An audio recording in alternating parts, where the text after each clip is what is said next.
High viewers, welcome to computers Adda. ఈ వీడియోలో MS Excel లో కొన్ని టిప్స్ నేర్చుకోబోతున్నాం. అవేంటో ఒకసారి చూడండి. వ్యూయర్స్, ఇక్కడ మార్క్ లిస్ట్ ఇచ్చాను కదా, అందరికీ నేను 35 కన్నా ఎక్స్ట్రా మార్క్స్ ఇచ్చానండి.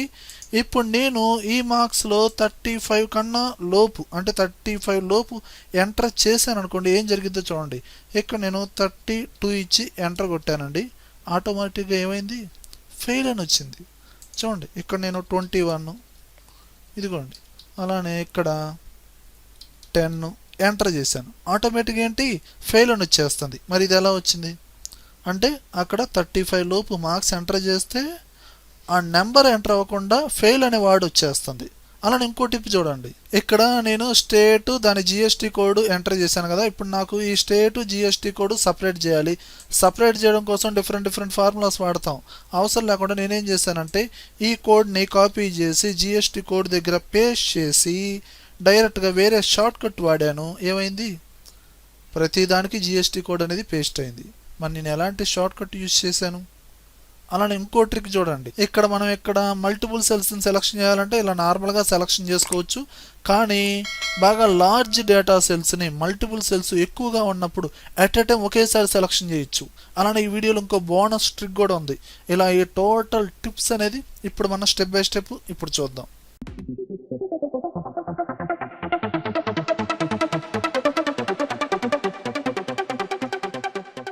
చూడండి వేస్, ఇక్కడ స్టూడెంట్ రిపోర్ట్స్లో ఆల్రెడీ నేను ఆ ట్రిక్కి సంబంధించిన సెట్టింగ్ అనేది రిమూవ్ చేయడం జరిగింది. ఇక్కడ నేను 35 లోపు ఎంటర్ చేసిన మార్క్స్ అనేది అది నార్మల్గానే తీసేసుకుంది. ఇదిగో 23 ఇచ్చాను, అలానే ఇక్కడ 12 ఇచ్చాను, నార్మల్గానే తీసుకుంది. మరి ఇక్కడ ఆటోమేటిక్గా ఫెయిల్ అని రావాలంటే ఎలా, లేదంటే 100 వచ్చినాయండి ఒకరికి, ఆటోమేటిక్గా గుడ్ అని రావాలి. అక్కడ చేయొచ్చు, మన ఇష్టం. ఓకేనా.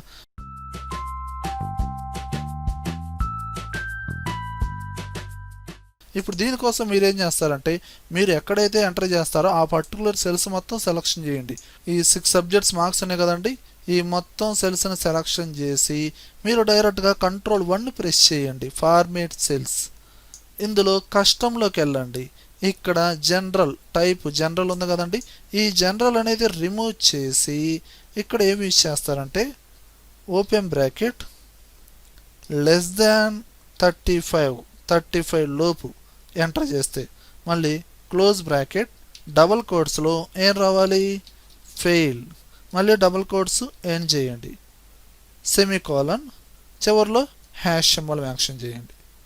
ఓకేనా. ఈ విధంగా 35 లోపు, మళ్ళీ less than or equal to అన్నారు అనుకోండి, 35 ఇచ్చినా ఫెయిల్ అనే వచ్చేస్తుంది. 35 లోపు ఇలా ఎంటర్ చేయండి. ఓకేనండి. ఇదిగోండి, అంతకుముందే ఇక్కడ 35 లోపు ఉన్నాయి కాబట్టి అక్కడ ఆ ప్లేస్లో ఫెయిల్ అనే వర్డ్ వచ్చేసింది. ఇప్పుడు ఇక్కడ 41 ప్లేస్లో నేను 11 అని టైప్ చేస్తున్నాను, అదిగోండి ఫెయిల్ అని వచ్చేస్తుంది. ఓకేనా. ఇలా ఈ ట్రిక్ అనేది యూజ్ చేయొచ్చు. అలానే నెక్స్ట్ ట్రిక్ చూడండి,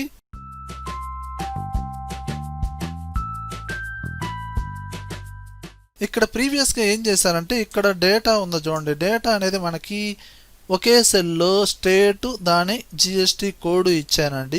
ఓకే, ఇక్కడ మనం ఏం చేద్దామంటే, ఈ జిఎస్టీ కోడ్ స్టేటు ఇచ్చానండి. మీకు కావాలంటే జిఎస్టీ కోడ్ సపరేట్గా అండ్ స్టేటు సపరేట్గా వేరే కాలంలో ప్లేస్ చేసుకోవచ్చు. ఓకేనా. ఇప్పుడు నేనేం చేస్తానంటే, ఇప్పుడు డైరెక్ట్గా నాకు జిఎస్టీ కోడ్ బట్టికే కావాలి, లేదు స్టేట్ నేమ్ కావాలనుకుంటే ఆ స్టేట్ నేమ్ని సెలెక్షన్ చేసి కాపీ చేయండి, Ctrl+C, అండ్ ఇక్కడ పేస్ట్ చేయండి. పేస్ట్ చేసిన తర్వాత డైరెక్ట్గా మీరు Ctrl+E ప్రెస్ చేయండి. ఫ్లాష్ ఫిల్ షార్ట్ కట్ అనమాట అది. ఓకేనా. Ctrl+E ప్రెస్ చేయండి. ఆటోమేటిక్గా మనకేందంటే, ఇక్కడ ఈ కాపీ చేసినప్పుడు దీని ప్రీవియస్గా ఈ కాలమ్ని బేస్ చేసుకొని దీని ముందు టెస్ట్ ఏదైతే ఉందో ఆ టెస్ట్ మొత్తం ఇక్కడ ప్రతి సెల్కి అప్లై చేస్తున్నట్టు, లాస్ట్లో ఎక్కడ దాకా అయితే డేటా ఉందో అక్కడ దాకా ఆటోమేటిక్గా ఏమవుతుంది, సేమ్ ఫార్ములా అనేది అప్లై అయిపోతుంది. ఓకేనా. ఇక్కడ టోటల్గా ఇండియాకి సంబంధించిన టోటల్ స్టేట్స్ ఉన్నాయండి, అవి మొత్తం ఆటోమేటిక్గా డేటా వచ్చేస్తుంది. ఓకేనా. అలా జిఎస్టీ కోడ్ అయినా అంతే, మీరు కాపీ చేయండి, జస్ట్ ఇక్కడ పేస్ట్ చేయండి అండ్ Ctrl+E ప్రెస్ చేయండి. Ctrl+E ఫ్లాష్ ఫిల్కి షార్ట్ కట్ అనమాట. ఓకేనా. అండ్ నెక్స్ట్ ట్రిక్ చూడండి,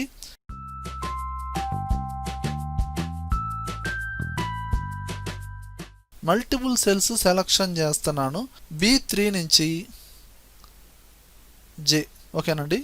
అండ్ ఎన్ని రోస్ కావాలి, దాదాపు 150 కాలమ్స్ సెలెక్షన్ చేయాలి. దీనికోసం కిందకి డ్రాగ్ చేస్తూ ఉంటా. ఇలా డ్రాగ్ చేసేటప్పుడు పైకి వెళ్ళిపోతూ ఉంటుంది, మళ్ళీ ఇలా చేస్తూ ఉంటా, మళ్ళీ టాప్లోకి వెళ్ళిపోతూ ఉంటుంది. అలా ఎక్కడెక్కడే మనం టైం వేస్ట్ చేస్తూ ఉంటామండి. ఓకేనా. దీనికోసం నేనేం చేస్తున్నాను, ముందుగా మీరు ఫిక్స్ అవ్వండి ఎన్ని సెల్స్ సెలెక్షన్ చేద్దాం అంటున్నారు, అవి ఎన్ని కాలమ్స్ ఎన్ని రోస్. B3 నుంచి నాకు దాదాపు I150 దాకా. ఓకేనా.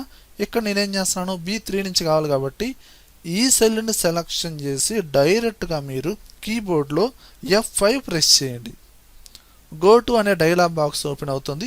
ఇందులో ఎక్కడ దాకా కావాలనుకుంటున్నారు మీరు, ఇదిగోండి కర్సర్ ఇక్కడ ఉండాలి, I150 అని డైరెక్ట్గా ఓకే అనొద్దండి. ఈ షిఫ్ట్ పట్టుకొని ఓకే ప్రెస్ చేయండి. మీరు నార్మల్గా ఓకే అన్నారనుకోండి, I50 వాటికి అంటే ఆ సెల్ మాత్రమే సెలక్షన్ అయ్యిద్ది.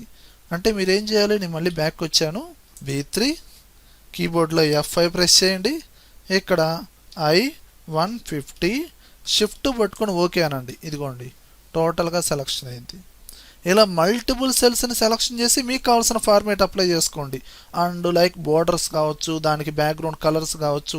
నేను బోర్డర్స్ అప్లై చేసుకున్నాను, అలానే బ్యాక్గ్రౌండ్లో ఏదైనా కలర్స్ అప్లై చేసుకుని దానికి పర్టికులర్గా ఫాంట్ సైజు, దీనికి ఫాంట్ స్టైల్ కూడా చేంజ్ చేసుకోవడం జరిగింది. ఓకేనా. ఇలా యూజ్ చేయొచ్చు.